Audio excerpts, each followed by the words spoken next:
하나님의 말씀은 신약성경 사도행전 14장 19절로부터 20절까지의 말씀입니다. 제가 가진 성경으로 신약성경 212면에 있습니다. 사도행전 14장 19절로부터 20절까지의 말씀입니다. 이제 하나님의 말씀을 봉독하겠습니다. 유대인들이 안디옥과 이고니온에서 와서 무리를 충동하니 그들이 돌로 바울을 쳐서 죽은 줄로 알고 시외로 끌어내치니라. 제자들이 둘러섰을 때에 바울이 일어나 그 성에 들어갔다가 이튿날 바나바와 함께 더베로 가서 아멘. 저는 좌에 계신 분들과 사랑의 인사 나누겠습니다. 옆에 계신 분들, 앞뒤에 계신 분들 돌아보시고 인사 나누시기 바랍니다. 잘 오셨습니다. 만나서 반갑습니다. 인사하시기 바랍니다. 사람들마다 별스럽게 애착을 갖는 그러한 물건들이 있습니다. 저희 집에서도 저희 가족들 모두가 좋아하는 커다란 나무 의자가 하나 있었습니다. 아는 분이 버리려다가 아깝다고 해서 창고에 넣어뒀던 것을 저희 집으로 가져온 것이었습니다. 처음 가져왔을 때는 이거 괜히 가져왔나 싶을 정도로 지금 의자가 컸기 때문에, 그런데다가 구석구석에 먼지가 끼어 있어서 이것들을 닦아내느라고 참 고생을 많이 했습니다. 게다가 그 등받이하고 방석으로 있는 그 천이 얼마나 낡았던지 볼품이 너무 없는 것입니다. 그런데 제 아내가 손바느질로 그 커버를, 천을 끊어다가 거기에다가 천을 씌워서 커버를 만들어 놓고, 그리고 깨끗이 닦아놨더니 또 그럴듯해 보이는 겁니다. 유학생 시절에 워낙에 집에 가구가 없으니까 그 의자가 저희 집에서 제일 편한 의자가 되었습니다. 첫째 아이가 태어났을 때도, 둘째 아이가 태어났을 때도 모두 다 엄마는 그 의자에 앉아서 아이들의 젖을 먹였습니다. 그래서 아이들을 안고 찍은 사진마다 보면 그 배경에는 나무 의자가 있었습니다. 그래서 그런지 이상하게도 이 나무 의자에 대한 애착 때문에 잘 버리지를 못하는 겁니다. 이사를 가고 공간이 좁아져서 도저히 이것을 놔둘 데가 없는데 이리 옮겨보고 저리 옮겨보고 어떻게든지 이것을 갖고 있으려고 온 구석에다가 이 의자를 갖다 놓는 것입니다. 그러다가 이사를 하면서 뭔가를 버려야 되는데 어떻게 할까 고민하다가 애꿎게 돈 주고 산 이케아 의자를 오히려 버리고 이 헌의자는 오히려 저희 집에 가지고 있을 정도로 그렇게 애착이 있었던 물건이었습니다. 하지만 점점 아이들이 자라나갔고요. 그리고 이 커다란 의자도 용도를 잃어갔습니다. 오랜 고민 끝에 가구 버리는 날에 저희가 이 나무 의자를 밖에다가 내다 놓았습니다. 내다 놓고 나서 이렇게 돌아오다가 그래도 어디다가 좀 놓으면 되지 않을까, 창고에다가 조금 놓고 혹시라도 이사 가면 우리 쓰지 않을까, 다시 나가봤는데 의자가 없는 겁니다. 청소차가 오기 전에 누군가가 그 나무 의자를 가져간 것이었겠죠.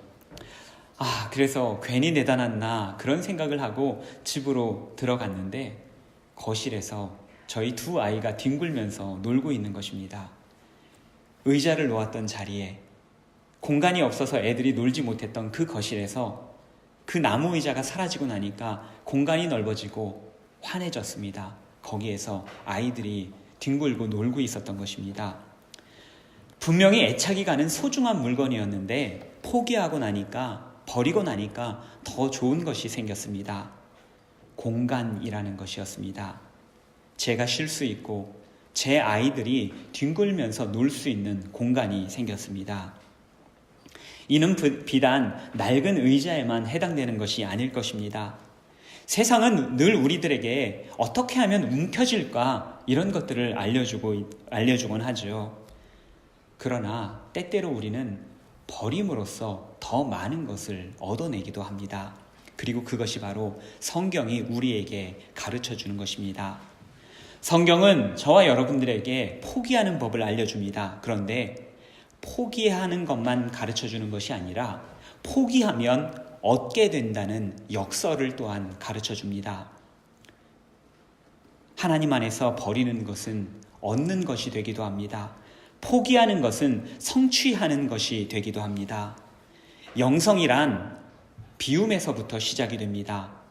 아무리 좋은 것을 가지고 있다 좋은 것을 받으려고 할지라도 손에 가득 들고 있으면 우리는 더 이상 아무것도 받아낼 수가 없습니다.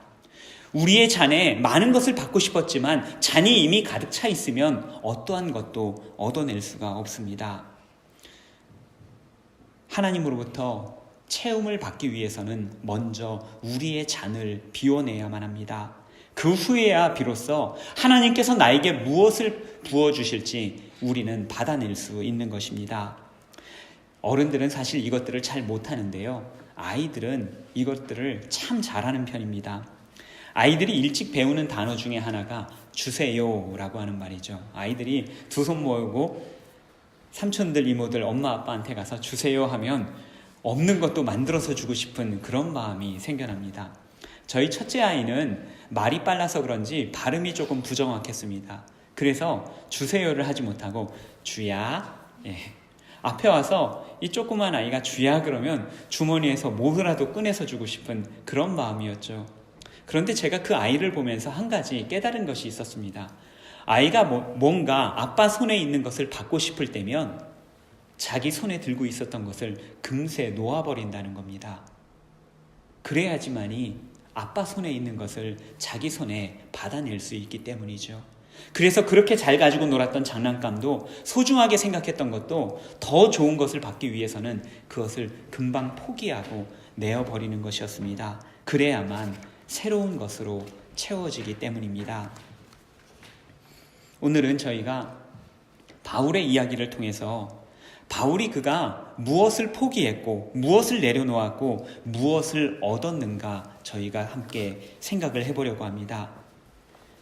바울은 오늘 본문 말씀에서 목숨을 잃었습니다. 어떤 분들은 바울이 돌에 맞아서 잠깐 기절했었다, 잠깐 정신을 잃었다 라고 생각을 하시지만 본문을 자세히 보면 그런 내용이 아님을 알 수가 있습니다. 19절 말씀을 한번 제가 읽어보겠습니다. 유대인들이 안디옥과 이고니온에서 와서 무리를 충동하니 그들이 돌로 바울을 쳐서 죽은 줄로 알고 시외로 끌어내치니라. 본문에 앞선 11절부터 18절까지 말씀을 보게 되면 루스드라성 사람들이 바울과 바나바를 헤르메스와 제우스로 알고 숭배하려고 하는 장면이 나왔죠. 그런데 18절까지 그 내용이 나왔는데 바로 19절부터 사람들이 돌을 들어서 바울을 치는 장면이 나옵니다. 어떻게 사람들이 이렇게 급격하게 갑자기 돌변할 수 있었던 것입니까? 그런데 우리가 본문의 말씀을 자세히 읽다 보면 18절과 19절 사이가 갑자기 이루어진 것이 아니다라는 것을 알 수 있습니다. 적어도 그 사이에서는 2주 내지 3주의 시간이 필요했다는 것입니다. 바울은 이미 이고니온에서 돌에 맞을 뻔했었죠. 그러다가 극적으로 탈출을 했습니다. 바울이 탈출을 할 수 있었다는 것은, 도망칠 수 있었다는 것은 이고니온 사람들이 바울이 어디로 도망갔는지를 몰랐다는 것입니다. 어디로 도망갔는지 알았다면 바울을 쫓아가서 돌을 던졌겠죠. 그러나 그들은 바울이 어디로 갔는지 몰랐기 때문에 성난 마음을 그냥 쉬고만 있었던 것입니다. 그러나 루스드라 성에서 바울 일행이 활약을 하면서 바울 일행의 명성이 곳곳에 퍼지게 되었습니다. 도시를 돌면서 장사하던 사람들이 바울의 이야기를 듣고는 이웃 마을에 가서 알려주고 다른 성에 가서 알려주었겠죠. 그러다 보니까 다른 마을로 바울이 루스드라에 있더라 라고 하는 소문이 퍼지게 되었던 것입니다. 이고니온은 루스드라로부터 약 42km가 떨어져 있었습니다.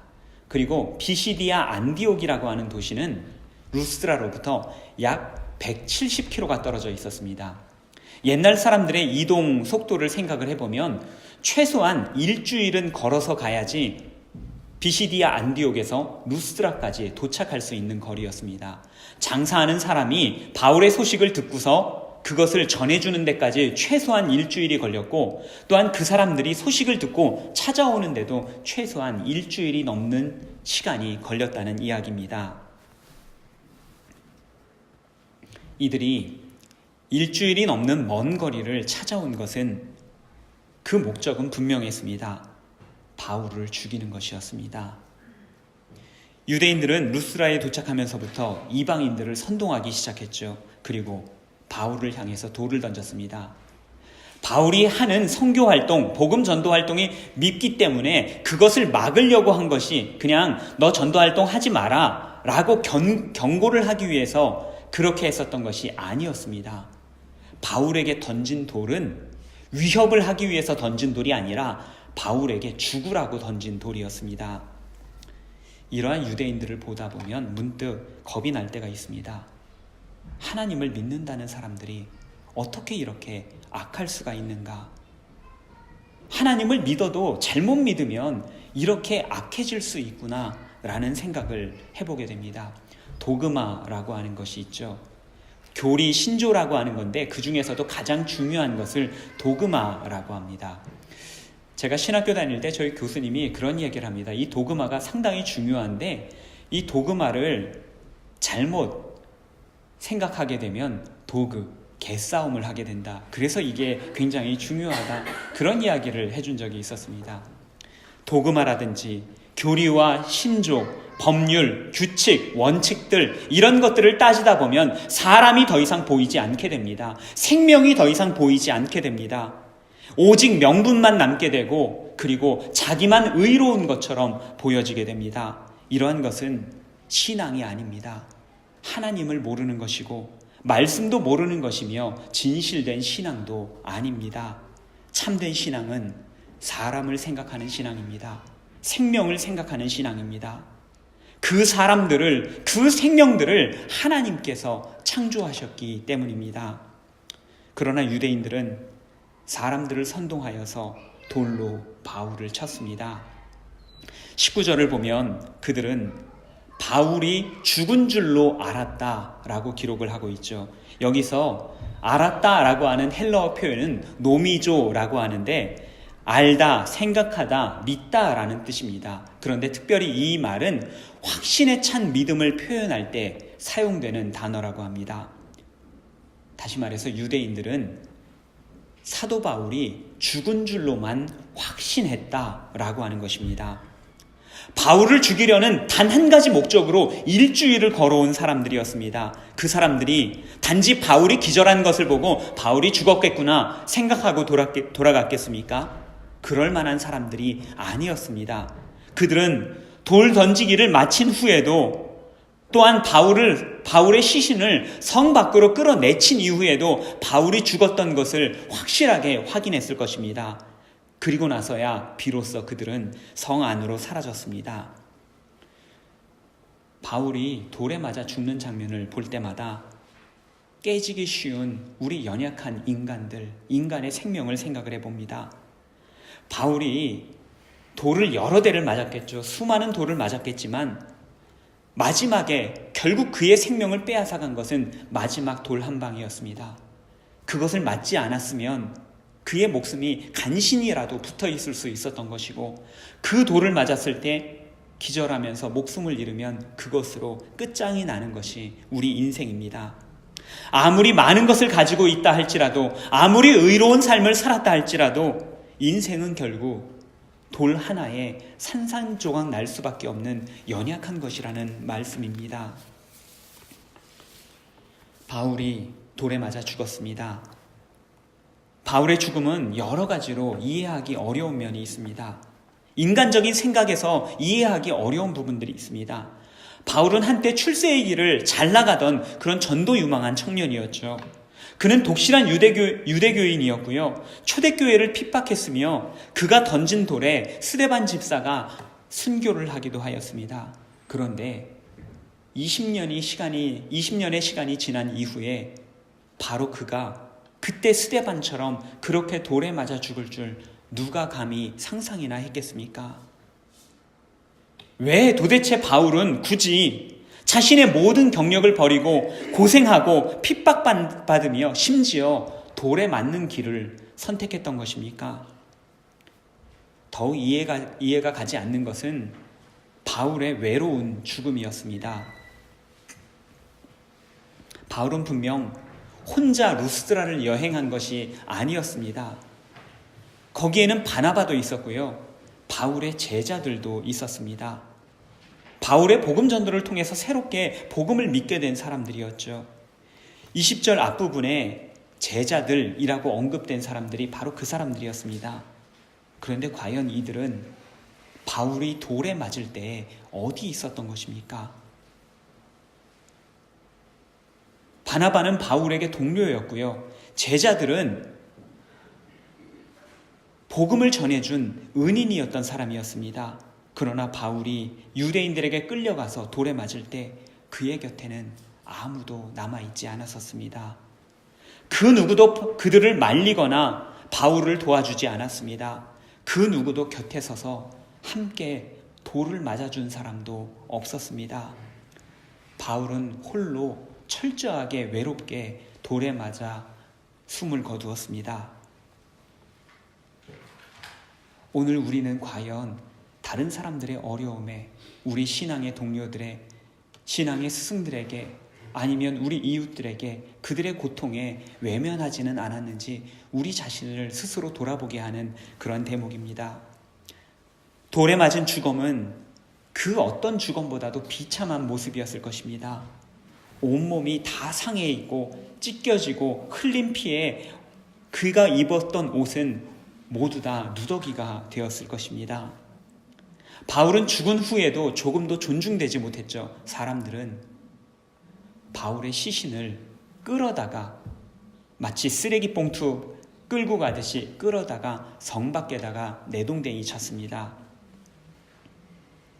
바울을 죽인 사나운 무리들이 성 안으로 시야에서 완전히 사라지고 나서야 그제야 바울의 동료들과 제자들이 바울의 시신 곁을 둘러섰습니다.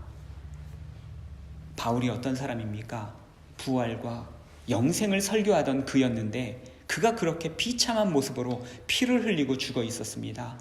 그 주위를 둘러싼 사람들, 바울이 죽어갈 때 비겁하게 그 장면을 피했던 그 사람들이 이제 비참하게 죽은 바울의 죽음 앞에 둘러섰을 때 그들의 마음의 비참함은 이루 말로 표현하기가 어려웠을 것입니다. 비탄에 잠겨 있었습니다. 그런데 바로 그때 바울이 일어났습니다. 바울이 일어났다라는 말은 헬라어로 아나스타스라고 되어 있습니다. 일으키다, 존재하다, 나타나게 하다라고 하는 뜻입니다. 아나스테미, 본문에서 사용됐던 이 아나스테미의 명사형이 바로 아나스타시스입니다. 우리가 잘 알고 있는 헬라어 부활이라고 하는 뜻의 단어입니다. 바울이 일어났습니다. 죽음에서부터 일어났습니다. 성경은 그것을 부활이라고 표현하였습니다.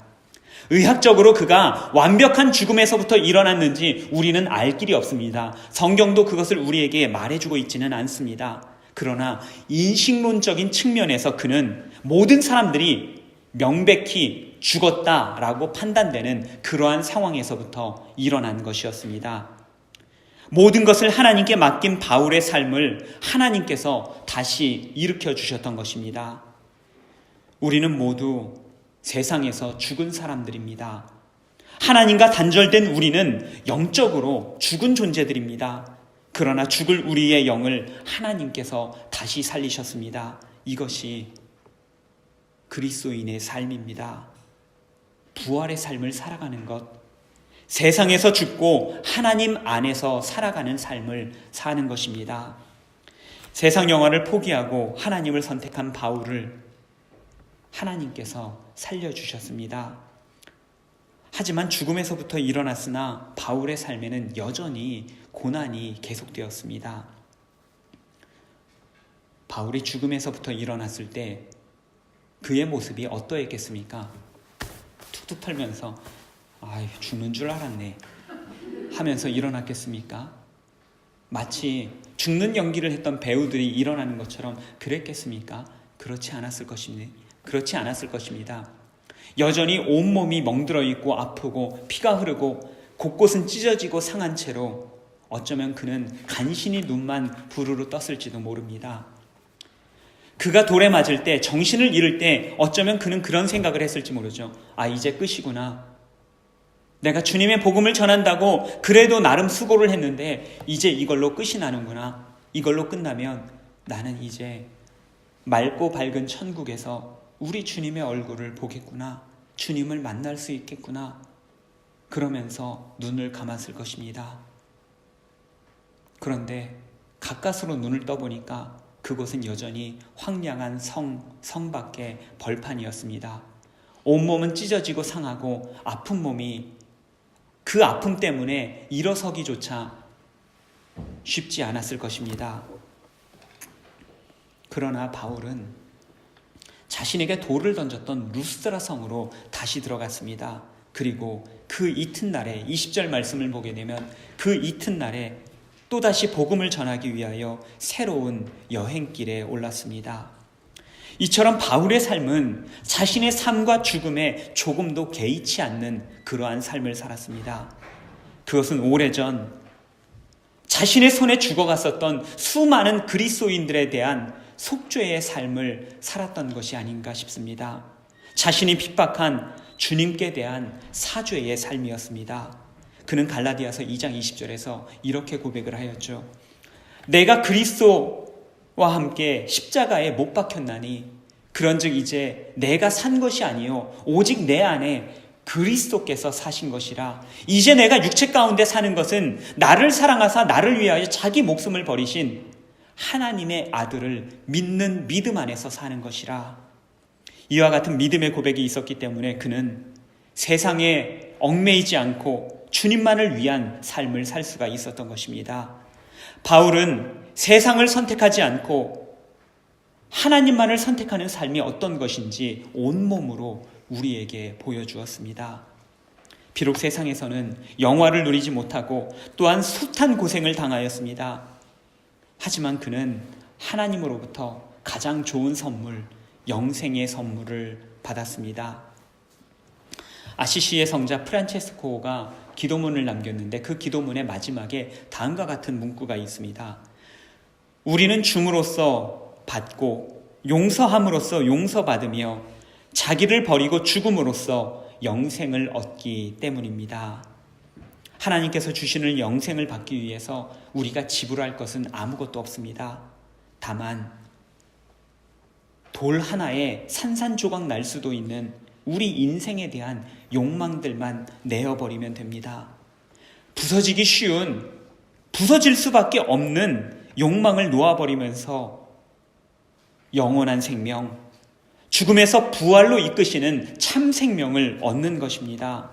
바울은 욕심을 버리고 욕망을 버림으로써 이 생뿐 아니라 내 생까지 영생을 선물로 받았습니다.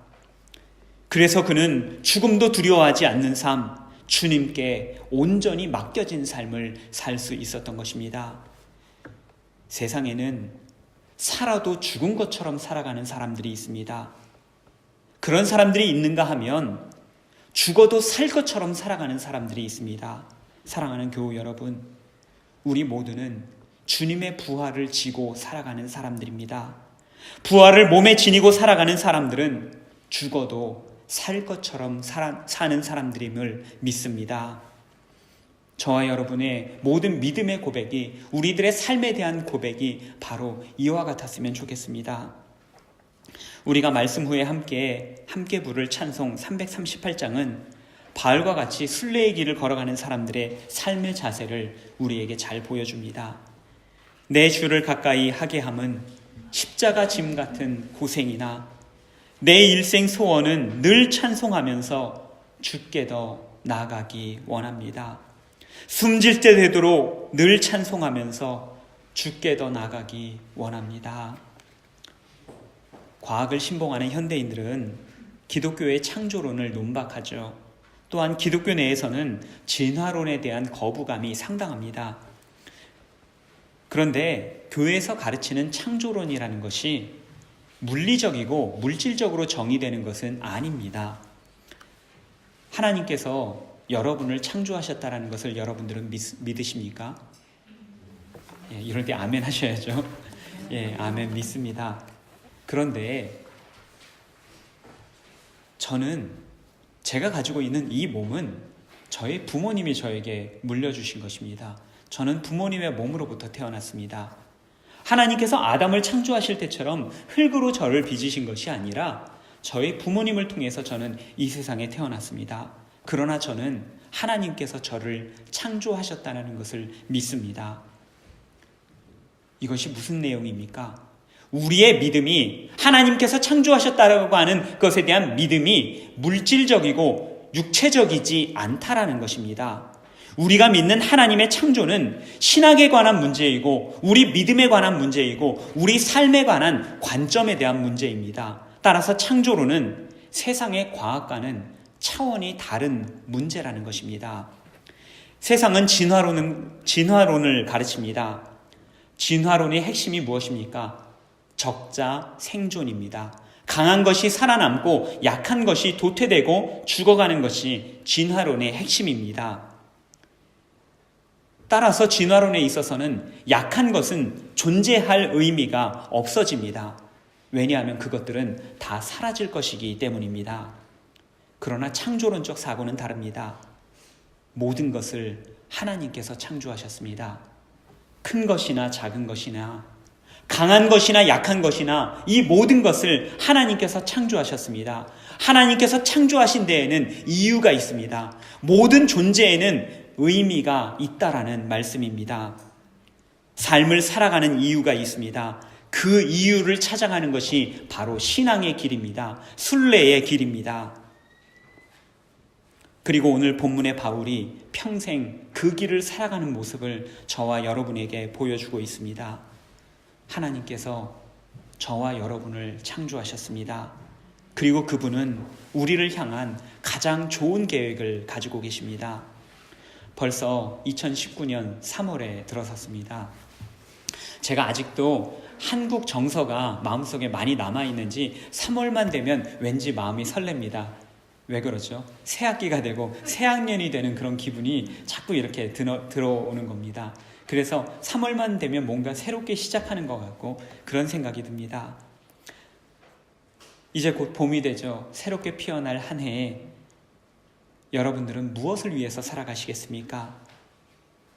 돌멩이 하나에 물거품으로 돌아갈 그것들을 붙잡고자 버둥거리면서 살아가고 계시지는 않습니까? 마음에 가득 쌓아둔 그것들을 버릴 때 그때마다 공간이 생겨납니다. 주님과 더불어서 교제할 수 있는 공간이 생겨납니다. 2019년 지난 2달 동안 여러분들은 여러분의 삶을 무엇으로 채워오셨습니까? 또한 앞으로 2019년 남은 10달 동안 여러분들은 무엇으로 채워가시겠습니까? 오늘 본문의 바울은 예수 그리스도를 향한 영생의 소망으로 그의 마음을 가득 채웠습니다. 그 결과 죽은 것 같았던 바울이 다시 일어섰습니다. 작은 부활이 찾아왔습니다. 하나님만 선택하고 의지하는 사람들을 하나님께서 보호해 주신다는 약속의 말씀입니다. 하나님께서 살려주십니다. 이 땅에서도 살려주시고 영생하도록 보호하신다 약속하십니다. 사랑하는 교우 여러분, 하나님께서 허락하신 영생의 소망 붙잡고 살아가는 저와 여러분 되시기를 바랍니다. 우리의 존재에 의미를 부여하시고 우리를 창조하신 하나님을 찬양하는 삶을 살아가십시다. 아시시의 프란체스코가 그런 마음과 그런 믿음으로 함께 올린 기도가 있습니다. 평화의 기도 함께 들려드림으로써 말씀을 마치려고 합니다. 주님, 저를 당신의 도구로 써주소서. 미움이 있는 곳에 사랑을, 다툼이 있는 곳에 용서를, 분열이 있는 곳에 일치를, 의혹이 있는 곳에 신앙을, 그릇됨이 있는 곳에 진리를, 절망이 있는 곳에 희망을, 어두움의 빛을, 슬픔이 있는 곳에 기쁨을 가져오는 자 되게 하소서. 위로받기보다는 위로하고 이해받기보다는 이해하며 사랑받기보다는 사랑하게 하여 주소서. 우리는 줌으로써 받고 용서함으로써 용서받으며 자기를 버리고 죽음으로써 영생을 얻기 때문입니다. 기도하겠습니다. 오늘 바울이 눈에 보이는 세상이 아닌 보이지 아니하시는 하나님을 선택했을 때 죽을 몸도 살려주시는 은혜를 경험하였습니다. 저희도 세상의 유혹과 욕심을 비워내게 하여 주시옵소서. 비워낼 때 새롭게 채워주시는 은혜, 다시 일으켜주시는 은혜, 맛보며 살아가게 하여 주시옵소서. 오직 주님의 자녀로 평화의 도구가 되어 하나님 기쁘시게 하는 저희가 되도록 오늘도 성령 충만하게 채워 주시옵소서. 예수님 이름으로 간절히 기도드립니다. 아멘.